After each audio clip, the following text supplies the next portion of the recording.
la capacité réflexive qui est la nôtre à l'issue de l'audition d'un texte portant sur le sujet qui nous réunit ce soir. Ce soir, c'est la fin de vie. Donc c'est le plaisir d'accueillir une comédienne qui est Marie-Aude Barrez, que je vous présenterai, et qui est chargée de nous faire vivre un texte, peut-être de nous passer quelques émotions. Nous comptons sur elle, c'est une première. C'est une première aussi d'avoir une journée longue avec le professeur Élise Persaud-Chambard, que je vous présente, qui est professeur à la faculté de Lyon et qui dirige le service de soins palliatifs des Hospices civils de Lyon. Nous sortons d'une après-midi entière de réflexion sur les questions éthiques dans le cadre d'un comité d'éthique décentralisé. Donc vous êtes pour nous le point d'orgue de cet après-midi, qui fut un succès puisqu'il y a eu plus de 600 connexions, sans compter les 4 sites qui furent le site nord à la Croix-Rousse, est au Neurocardio Femmes-Mères-Enfants, centre Édouard Herriot et sud Lyon-Sud. Nous arrivons à l'instant de Lyon-Sud, où il y avait encore une cinquantaine de personnes sur place. Donc il y a les connexions, plus 4 fois 50 connectés. Le professeur Pascal Vassal arrive de Saint-Étienne. Elle dirige le service de soins palliatifs du CHU de Saint-Étienne. Elle co-dirige l'espace de réflexion éthique Auvergne-Rhône-Alpes. Et on la remercie d'avoir fait le trajet après sa longue journée de travail. Élodie Camier-Lemoine n'est pas encore professeure, mais c'est tout le bonheur qu'on lui souhaite. Elle est philosophe, elle est chargée de mission et elle s'occupe de coordonner à temps plein l'espace éthique avec nous tous. Donc on la remercie et c'est une spécialiste de la fin de vie. C'est son sujet de thèse en éthique et c'est au-delà de ça, en général la fin de vie, mais en particulier Vladimir Jankelevitch, dont elle est une des référentes françaises maintenant. Parce que quand on a passé plusieurs années sur un sujet, on est en France un des rares à avoir travaillé ce sujet à fond, et c'est son cas, on le remercie. On présente également Madame Fertier, qui est notre responsable administrative, Monsieur Fertier, qui est notre technicien multiservice, et Fabienne Loiret, qui est chargée de mission cadre de santé, et qui dirige le réseau de santé LIR, où se pose Lyon Réseau, où se posent des questions de prise en charge de fin de vie à domicile. Et on s'est bien rendu compte aujourd'hui que la fin de vie à l'hôpital, c'est peut-être 80% des cas, mais les enquêtes montrent que 80% de nos concitoyens souhaiteraient mourir dans leur lit chez eux. Donc vous voyez le chemin qu'il nous reste à faire. Et puis Andrea est notre jeune stagiaire. Andrea est élève avocate, mais dans un an, elle aura prêté serment, elle sera avocate à part entière. Aujourd'hui, elle vient réfléchir à ces questions avec nous. Et on la remercie beaucoup parce qu'elle fait des synthèses de toutes nos discussions. Donc, on va se mettre en position de démarrage et on reviendra, je vous rappellerai tout à l'heure, au premier rang. Élodie, vous restez là parce que vous avez charge de présentation du texte, mais auparavant, je voudrais vous présenter Marie-Aude Barrez, qui est une artiste polyvalente. C'est rare d'être bon dans plusieurs domaines. Elle est artiste au sens large du terme. Elle est plus particulièrement pour nous comédienne ce soir. Elle est comédienne de théâtre, de télévision. Donc ça veut dire qu'elle est capable de jouer dans multiples registres. Elle est également artiste créatrice parce qu'elle est sculpteur ou sculpteuse. Je sais qu'il faut tout féminiser maintenant. Donc, elle est sculpteur. Et puis elle s'est même essayée dans le cadre de télévision à des cascades. Donc c'est pour vous dire qu'on a la chance de la voir ce soir. Nous rendre un texte vivant que va vous présenter Élodie parce qu'elles l'ont choisi ensemble. Élodie Camier-Lemoine, c'est un texte qui est un peu long. Vous nous direz à la sortie parce qu'on a hésité à le garder dans son intégralité ou à en extraire la substantifique moelle. Mais c'est difficile quand un texte a sa cohérence de le couper. On a fait le choix de le laisser dans son intégralité, mais il n'est pas si long que ça, vous verrez. On se laisse prendre par la question. Merci à vous d'être ici. Tous les autres sont encore connectés. Je vous le dis, vous ratez la conférence du professeur Pierre Lecause de Marseille, qui est un philosophe en faculté de médecine, mais les événements se télescopent. Il est aujourd'hui encore connecté à cette heure. Et c'est rare d'avoir un philosophe en faculté de médecine qui soit professeur de philosophie, servant la formation in situ des étudiants en médecine et au-delà, de tous les soignants finalement, des instituts de formation en soins infirmiers. Et il fut également le vice-président du comité consultatif national d'éthique pour les sciences de la vie et de la santé. Donc vous ratez beaucoup, mais vous aurez encore plus. Donc merci Marion. Merci beaucoup. Alors j'en ai pour 2 minutes. Donc ce soir on a choisi un texte donc, sur le sujet de la fin de vie. Puisque voilà, cette rencontre vient s'ancrer en fait dans les débats qui actuellement sont menés sur ce sujet.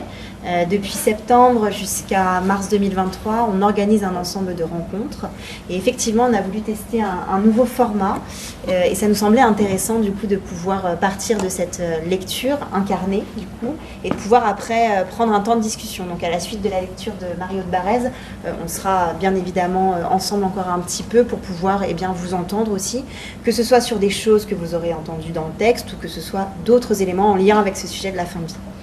Alors le texte choisi pour ce soir est un texte qui a été écrit par le sociologue Tanguy Châtel, qui est un sociologue qui travaille depuis pas mal d'années sur les questions de fin de vie.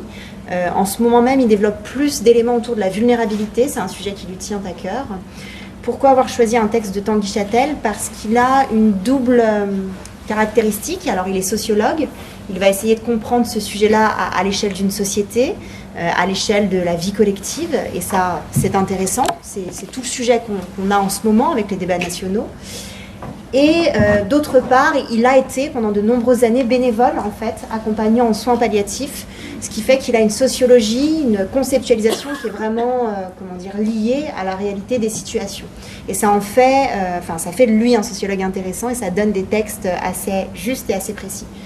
Ce texte en question, il est issu en fait d'un recueil de textes, d'un ouvrage collectif qui s'appelle La mort et le soin, qui a été en fait le fruit d'une rencontre il y a quelques années en arrière, dont le but était de travailler en fait sur la question de l'incertitude en fin de vie, à l'aune de la philosophie de Jankélévitch, dont vous a parlé François Chapuis. Vladimir Jankélévitch, c'est un philosophe du XXe siècle qui a écrit beaucoup de textes sur la question de la mort. Donc il y aura quelques références dans son texte à cette philosophie, on vous en reparlera avec plaisir par la suite, mais c'est dans ce cadre-là qu'il faut comprendre ce texte. Et le titre de ce texte est le suivant, l'accompagnant, un funambule de la relation. Ce choix nous a semblé assez intéressant parce que finalement il va essayer, Tanguy Châtel dans ce texte, de réfléchir à la question de l'accompagnement, d'où ça vient, qu'est-ce que ça signifie et comment ça a évolué. Et à l'échelle de la fin de vie, comment on peut penser la question de l'accompagnement.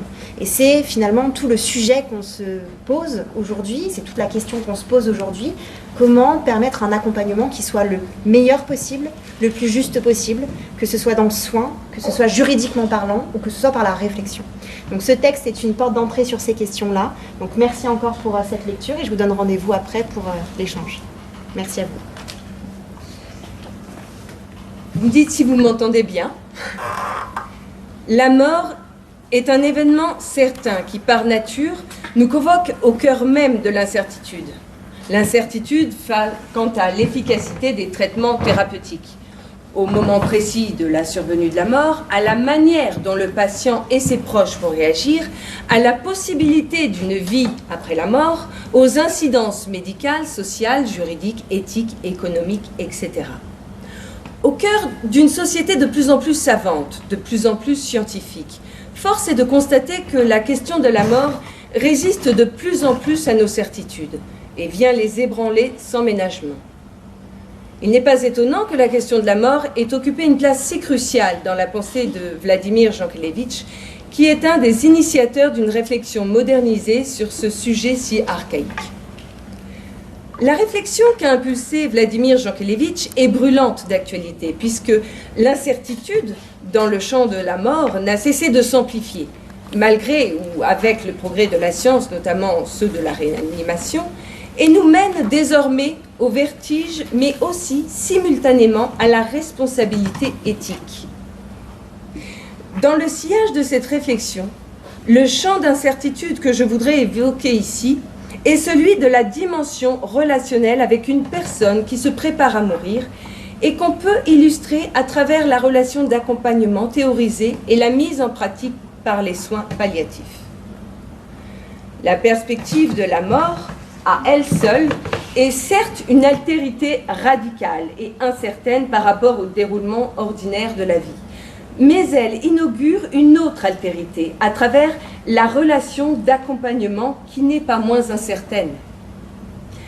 L'accompagnement autour de la mort existe depuis la nuit des temps et constitue un marqueur anthropologique constant.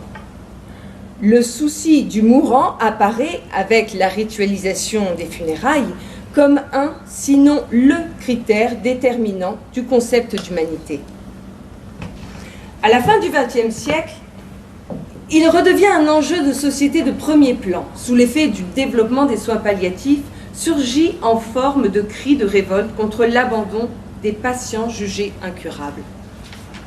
Ceux-ci viennent désormais inscrire l'idée d'accompagnement de la fin de vie dans un contexte institutionnel et médicalisé, et non plus dans un contexte privé et religieux. Il en résulte la nécessité de penser l'accompagnement sur un mode à la fois politique et éthique. La relation d'accompagnement se trouve donc désormais logée dans le cadre de la pensée médicale et de son paradigme scientifique, soucieuse d'efficacité, de reproductibilité, de sécurité, etc. et donc de maîtrise des risques et de réduction de l'incertitude.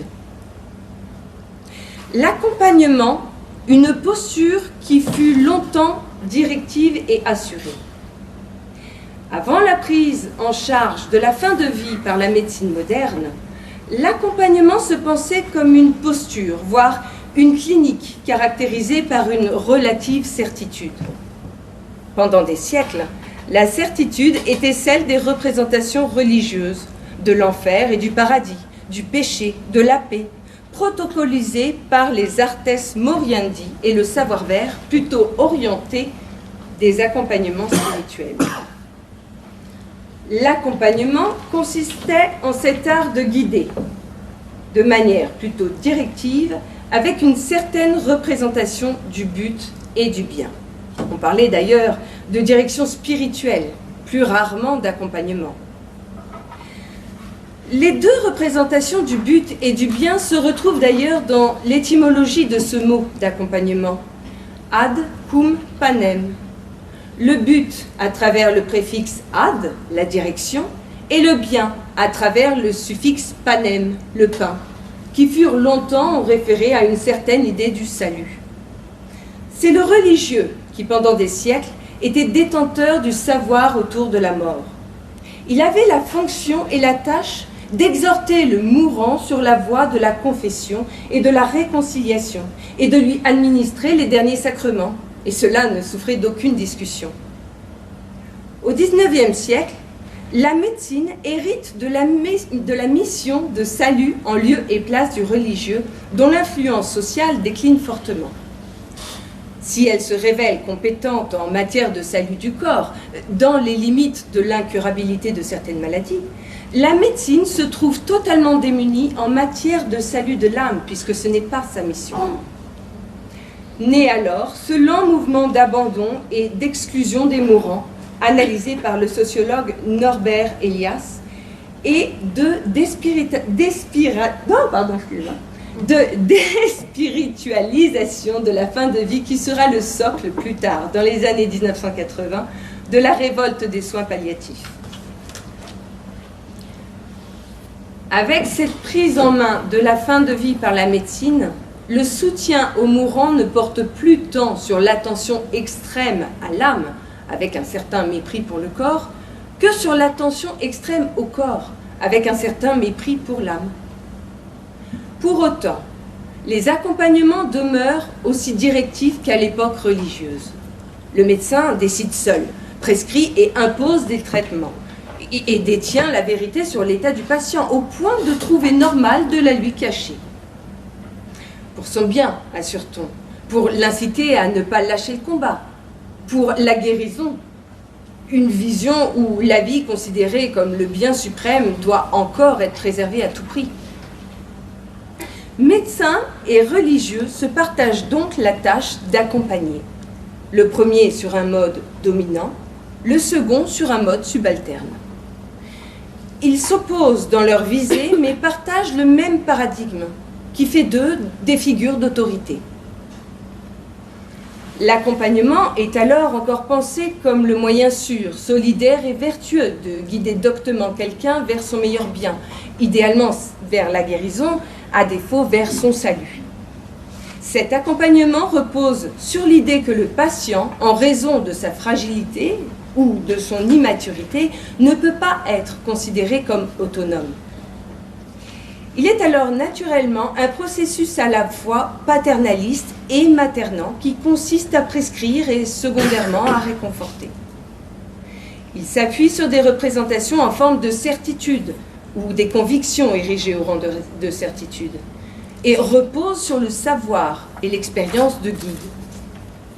L'accompagnement est donc pensé comme une posture d'autorité qui tantôt tire, tantôt pousse, en vertu des représentations de la bonne mort qui mettent en jeu des savoirs pouvant être enseignés, voire démontrés.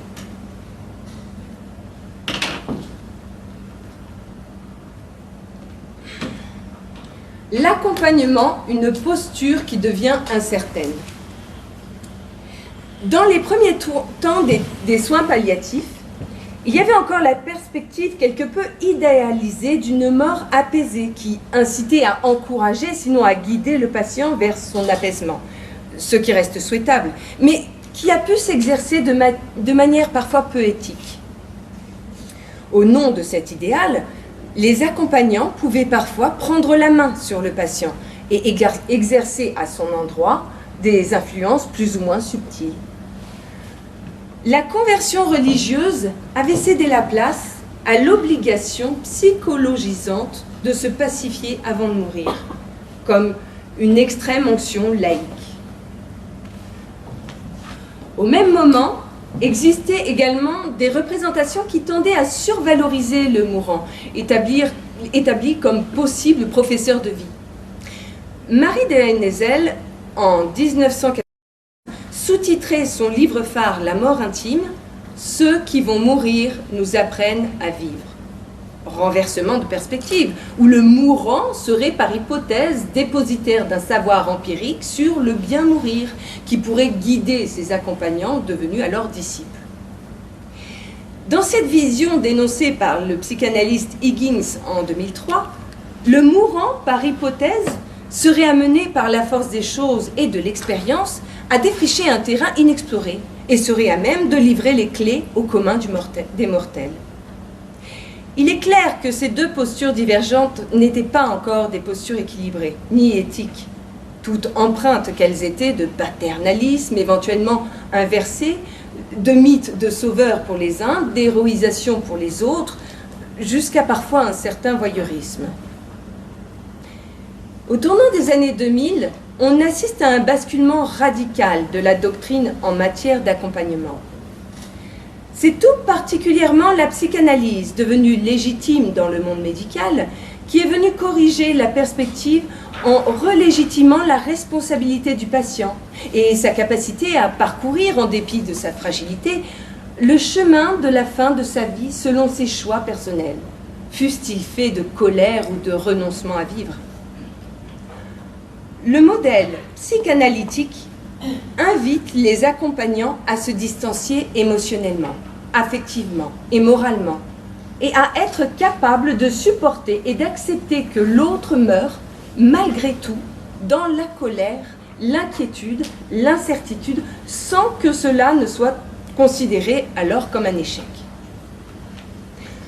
Pour leur rendre justice, rappelons que dans les années 1950-1980 déjà, certaines communautés religieuses, en particulier les Oblates de l'Eucharistie fondatrice de la maison de soins palliatifs de Notre-Dame-du-Lac à Rueil-Malmaison, avaient, sans attendre l'invention des soins palliatifs et les apports de la psychanalyse, théorisé et mis en pratique un accompagnement non directif, soutenant sans être maternant, distancié d'un but et d'un bien prétendument objectif, et cela en dépit de leurs convictions religieuses fortes, dans une posture déjà éthique, mais qui ne se drapait pas encore de ce vocable parfois pompeux. Voyons donc, dans ce basculement autour de la posture d'accompagnement, l'influence d'une époque et d'une culture plus que celle d'un mouvement particulier. Le même basculement s'opère d'ailleurs au même moment dans le monde du travail social. La notion d'accompagnement se nuance alors, se détache de l'idée de guidance ou de prise en charge pour valider une posture faisant plus droit à la subjectivité, à l'autonomie, ouvrant sur des cheminements partagés faits de possibles et d'imprévus. Si dès lors, accompagner n'est plus guider, cela signifie que l'accompagnant ne prétend plus savoir, ne prétend plus pouvoir et ne prétend plus décider au nom de l'autre. Il y a de fait l'aveu que l'accompagnant n'a désormais ni autorité absolue, ni compétence certaine pour montrer le chemin de la fin de vie. L'art de mourir ne se conjugue désormais plus au futur de manière normative, mais au présent, en se tissant d'incertitudes et de perspectives plurielles. C'est un changement radical d'orientation et de valeur. Les soins palliatifs ne sont plus là pour apporter un salut, qu'il soit corporel ou psychique. Ils ne sauvent de rien. Ils se contentent de soulager en accompagnant. L'accompagnement peut alors se définir doctrinalement de manière non directive et moins savante. L'incertitude comme pierre angulaire de la fécondité. Que devient alors l'accompagnement quand il ne peut plus se justifier par des objectifs ni par des savoirs? Il vient à se définir non plus comme un outil au service d'un but à atteindre, mais comme une expérience présente, mutuelle, ouverte et incertaine. L'accompagnement devient une alliance, accentuant la dimension du cum, sur fond d'incertitude partagée.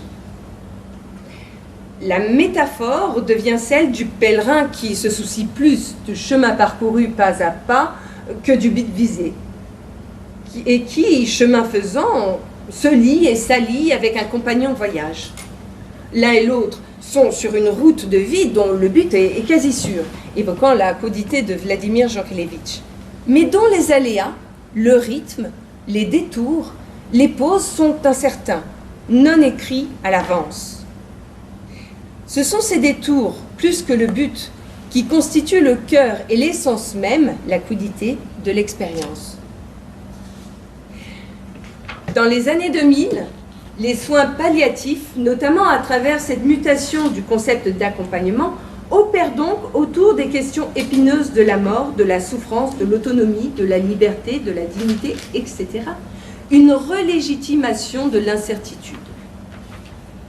Ils aident à penser plus largement que dans le monde contemporain, l'incertitude n'est peut-être pas ce scandale hâtivement fustigé, mais peut-être la garantie d'une alternative inattendue et éventuellement plus riche et autrement féconde. C'est une histoire très actuelle dont les chapitres continuent de s'écrire jour après jour au rythme de l'expérience quotidienne des professionnels de soins palliatifs, mais aussi de ceux de la réanimation, de la gériatrie, etc. Et parfois au rythme de quelques affaires retentissantes, comme l'affaire Vincent Lambert notamment. C'est par la confrontation des professionnels du soin à des enjeux qui les dépassent radicalement et pour lesquels ils n'ont pas de réponse toute faite et assez peu de méthode, que s'invente cette clinique de l'incertitude, que s'écrit l'histoire actuelle de l'éthique. Ce n'est donc pas une théorie de l'incertitude, c'est une pratique qui ne naît pas seulement de la réflexion théorique face à des situations cliniques insolubles, elle naît de la culture palliative, c'est-à-dire de la pratique de l'accompagnement de cette singulière alliance intrinsèque aux soins qui prône, avec respect et sagesse, un certain effacement devant le savoir établi, devant le désir de sauver et la tentation de guider, et une attention confiante au présent et à la promesse d'une inventivité en gestation. Un des enjeux est ainsi d'apprendre à être à l'aise dans le fait même d'être mal à l'aise, débordé dans ses savoirs, déstabilisé.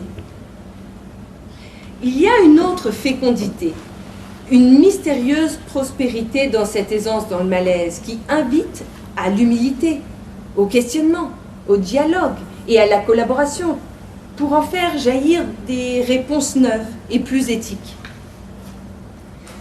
Cette légitimation de l'incertitude comme nouveau paradigme ne vaut pas que pour le champ de la santé qui l'illustre pourtant avec tant de force. Jean Leonetti témoigne dans son écrit des travaux de la commission 2004-2005 du glissement qui s'est opéré grâce à la mise en œuvre d'un dialogue sincère et modeste depuis l'opposition des députés autour de leur certitude initiale et adverse vers la reconnaissance finale de leurs doutes et incertitudes partagées. C'est ce glissement qui a permis à ce processus législatif d'être non seulement réellement innovant à l'époque, mais aussi de recueillir un vote unanime chez les députés. En l'espèce, le processus législatif avait pu être exemplaire et novateur, précisément parce qu'il avait su intégrer l'incertitude comme pierre angulaire et clé première de la fécondité, ce qui avait permis d'aller bien plus loin que le simple compromis politique. La vertu de l'impuissance et du lâcher-prise. Pétrie d'incertitude, exposée aux aléas du présent, l'expérience de l'accompagnement est une expérience à contre-courant puisqu'elle est, dans sa pointe éthique, désormais celle de l'impuissance. À l'heure du Viagra, à l'heure de l'homme augmenté, l'expérience de l'impuissance apparaît fatalement décalée et périlleuse. Pourtant, l'expérience montre que d'autres solutions émergent quand on ose consentir à une certaine forme d'impuissance. La volonté et l'obstination sont certes des vertus. Dans tous les registres de la vie, il est nécessaire, souvent salutaire, voire vital, de s'obstiner, de ne pas baisser les bras trop tôt.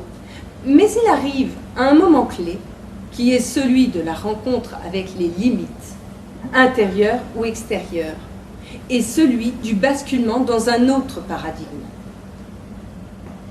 Il arrive fatalement un moment où ces limites ne peuvent plus, ou même ne devraient plus être repoussées, invitant à une certaine mise en retrait. L'impuissance à guérir ou à réanimer un patient, ou encore l'impuissance à le restaurer dans des conditions acceptables de vie, sonne souvent comme un échec cuisant, alors qu'on peut les considérer comme une brèche dans le terrain des représentations convenues. Poser ce regard décalé sur l'échec, c'est ne plus considérer l'impuissance seulement comme le préambule de la puissance, comme c'est le cas pour l'enfant immature, mais la regarder comme la continuité naturelle de la puissance, sa suite logique et cohérente, sa pointe même, et comme ce qui s'ouvre derrière son rideau quand celui-ci vient tôt ou tard à se déchirer. La clinique de l'impuissance n'est pas la vénération de l'impuissance. La clinique de l'incertitude n'est pas non plus la vénération de l'incertitude. C'est là que s'illustre l'immémorial thématique théologique de l'effort et de la grâce. La grâce ne venant qu'à la pointe de l'effort. Aide-toi, le ciel t'aidera. Quand il est raisonnable que l'homme consente à s'effacer devant quelque chose qui le dépasse absolument. Il faut donc faire montre de puissance jusqu'au point où celle-ci deviendrait déraisonnable et même néfaste. Moment où assumer l'impuissance peut devenir la clé d'un formidable renversement. Il nous faudrait lutter avec les armes de nos certitudes avant de trouver l'audace de nous mettre en retrait, de nous abandonner, de laisser quelque chose advenir qui serait en dehors du champ de la maîtrise et qui propulserait dans la plus grande incertitude. Faire avant de laisser faire. L'accompagnement, un funambulisme. La relation d'accompagnement auprès des malades illustre magnifiquement cette tension. Elle a deux volets consécutifs.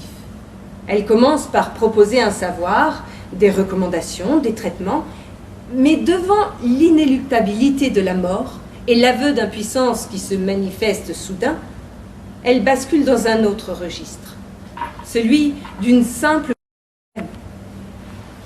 La dynamique de cette relation en deux temps devient alors plus mystérieuse, hors de notre maîtrise, mais non dénuée d'une imprédictible fécondité.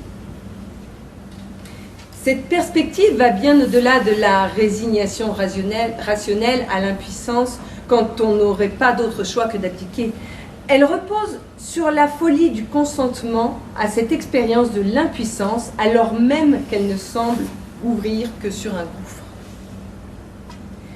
Ce dessaisissement consenti de sa propre puissance va même au-delà de la retenue de la puissance que prône la philosophe Sylviane Agacinski. Il est une pure folie qui naît d'une contrainte pour devenir un consentement. Il n'est pas ici question d'abdiquer ni d'abandonner son poste. Il est question d'assumer autrement sa responsabilité, de tenir tout en s'abandonnant, rester alors même qu'on n'y peut rien, devenir témoin après avoir été facteur.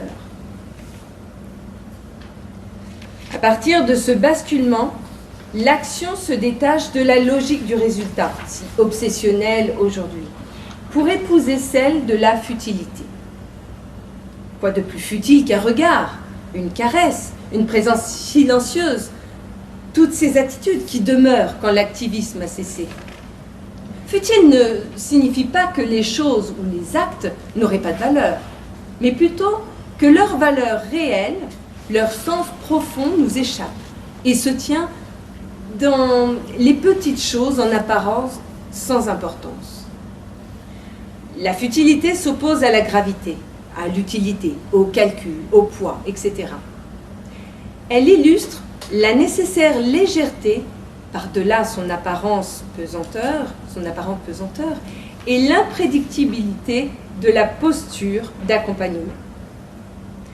Elle se rapproche également de la notion de fugacité qui situe la relation dans un autre rapport au temps, à la fois moins causal et plus instantané.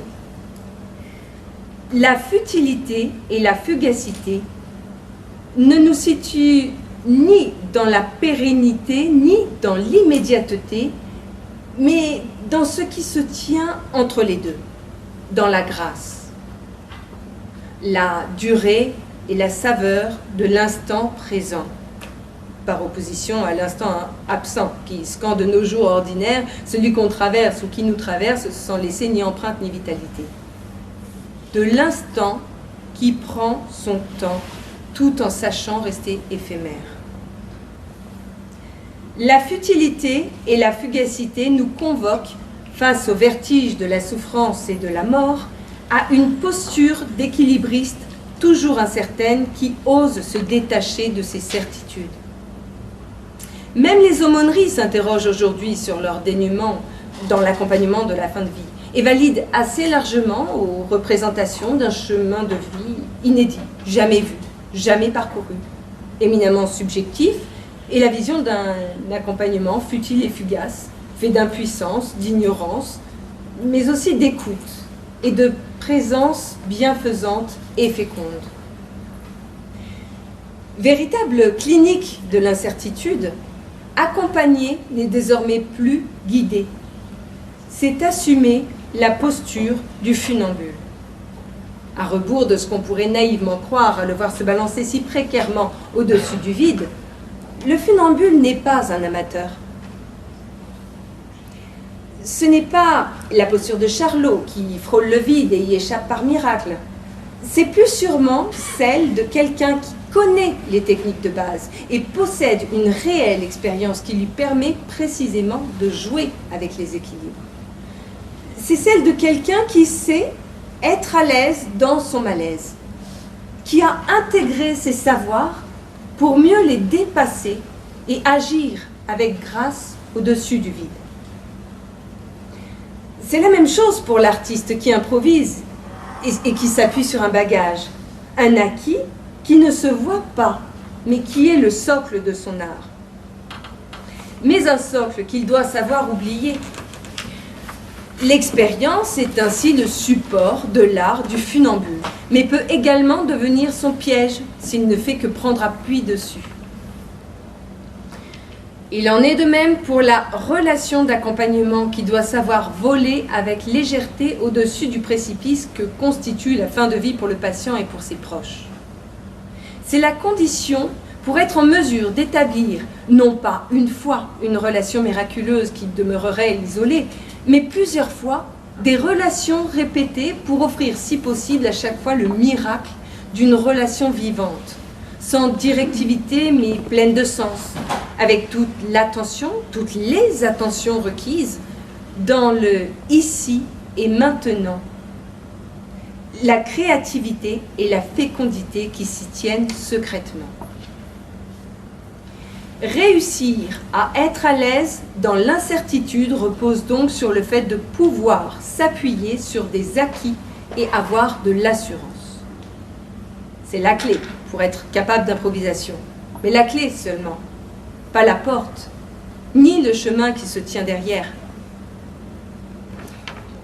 Dans la relation d'accompagnement, le AD et le PANEM nous invitent dans un premier temps dans les logiques du faire, où l'alliance, notamment thérapeutique, est pensée comme une action cherchant à trouver, avec le concours d'un savant, une solution à un problème donné. Dans un deuxième temps, le COUM nous invite dans les logiques du être, où l'alliance relationnelle est pensée comme un mode de présence dont l'objet est la simple possibilité d'une rencontre. Le premier mode nous pousse à proposer une réponse qui viendrait éteindre un problème. Le second mode nous pousse à pratiquer une responsabilité qui n'éteint pas nécessairement le problème, mais l'accompagne. L'accompagnement ainsi décrit illustre magnifiquement le rôle croissant, à la fois dérangeant et fertile, que l'incertitude joue de plus en plus dans nos vies modernes. Il illustre également quelques-unes des manières actuelles dont nous tentons désormais non plus tant de nous en préserver par un effort de maîtrise accrue, mais de la pénétrer et de l'intégrer par un abandon confiant. Il illustre aujourd'hui, de manière très précise et très opérationnelle, me semble-t-il, les intuitions fines et la voie tracée par Vladimir Jankélévitch. Merci.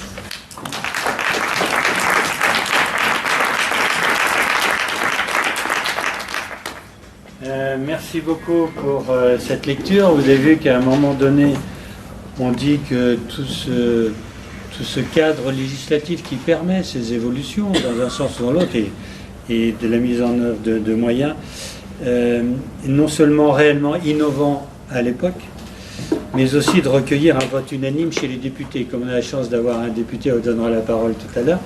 Mais l'idée est de voir à quel point est fragile ce processus d'accompagnement, à quel point est complexe cette mise en œuvre de différentes ressources sensibles, à quel point le mode expert ne convient pas, il n'y a pas de réponse toute faite. C'est vraiment du cas par cas, c'est ici et maintenant, c'est le jeu tuile de Ricoeur qui n'a pas été mentionné dans ce texte, mais qui a toute sa place dans la procédure d'accompagnement. Donc c'est un texte riche, même si j'ai vu que vous preniez votre temps pour nous le livrer, il demande réflexion, et quand on accroche sur un mot, je pense que, vous voyez, on se met en mode réflexif, et on est déjà à la phrase suivante. C'est dangereux, un texte lu, hein. J'ai trouvé cette expérience riche, on se laisse porter, et puis à un moment donné, on voudrait y réfléchir, mais non. Ouais, ça enchaîne. Le mouvement continue et la réflexion aussi. Merci en tout cas de nous avoir fait partager cette expérience sur laquelle eh bien, on a décidé de se centrer sur l'accompagnement. Vous avez vu que c'est une des modalités de la réflexion sur la fin de vie. Et en plus, c'est un texte extrait d'un ouvrage coordonné par Élodie, donc on la remercie de nous avoir donné accès à ce texte et surtout de permettre de démarrer une réflexion. C'est un sujet d'actualité. Nous nous sommes lancés à corps perdu parce que vous savez que le président de la République avait annoncé la réflexion sur la fin de vie comme étant un de ses chantiers. Et puis, si vous lisez la presse, vous entendez que après avoir rencontré le pape, il se dit qu'il y a peut-être moins d'urgence. Je ne sais pas s'il y a un lien de cause à effet, mais dans la revue de presse, je l'ai vu simultanément, les deux événements ensemble. Je me suis dit, c'est matière à réflexion aussi. En tout cas, il disait qu'il y avait peut-être moins d'urgence que ce qu'il ressentait. C'est pas certain. Et nous avions déjà décidé à l'été d'entrer dans le sujet de la fin de vie à l'automne et à l'hiver. En clair, comme l'a dit Élodie, c'est notre sujet de l'année. Mais nous ne sommes pas les seuls. Le comité consultatif de la salle d'éthique y a réfléchi depuis longtemps, mais c'est presque une réflexion permanente. Les députés aussi, et le corps social que nous représentons se doit d'émettre des points de vue. Et ce qui nous intéresse dans l'exercice qui est le nôtre à partir de maintenant, c'est de voir quel point de vue on peut faire émerger, et pas tant pour dire si on est pour ou contre, mais plutôt de savoir pourquoi. Ce que nous avons fait tout à l'heure avec Élise Perso-Chambard à Lyon Sud, avec ces gens connectés et ceux présents sur place, c'est de recueillir différents points de vue, mais argumentés. Okay, vous pensez qu'il serait bon d'eux, mais pourquoi? Au contraire, vous pensez qu'il serait préférable de faire différemment, très bien, mais pourquoi? Et notre responsabilité, à partir de maintenant, c'est de faire émerger des points de vue argumentés. Les points de vue sont connus à peu près. Les enquêtes d'opinion nous les donnent. Mais ce qu'ils ne nous donnent pas, c'est le pourquoi. Et chacun ayant un point de vue qui vaut d'être entendu, mérite d'apporter non seulement son point de vue, mais son argumentation. Donc on est très heureux que vous soyez là, que vous nous disiez peut-être dans un premier temps ce que vous pensez de cet exercice de lecture, parce que le texte est exigeant, et la réflexion, je disais, moi j'ai senti, à titre personnel, par moment, ma pensée s'évadait un peu, mais j'ai été rattrapé par la phrase suivante. Je ne sais pas si ça vous est arrivé. Et puis, est-il utile de s'appuyer sur un texte qui pose un des aspects, là c'est l'accompagnement, ou devons-nous ouvrir la réflexion d'emblée, sachant que la fin de vie, je pense que chacun y aura réfléchi à sa façon. Qui a rédigé ces directives anticipées? 4. Reste du chemin à faire. Chaque fois que je pose la question, je me dis, tiens, il serait bon que je me mette à... Mais vous voyez, d'événement en événement, je pose cette question depuis les États généraux de la bioéthique 2018. Nous sommes à 4 ans et demi, bientôt 5 ans plus tard. Je n'ai pas fait. Pourquoi? Je ne sais pas. Je vais réfléchir à cette question, sur la question. Donc d'abord, l'exercice d'une lecture commentée par une comédienne qui a une diction qui n'est pas la nôtre, évidemment, qui sait faire vivre un texte. Qu'en pensez-vous?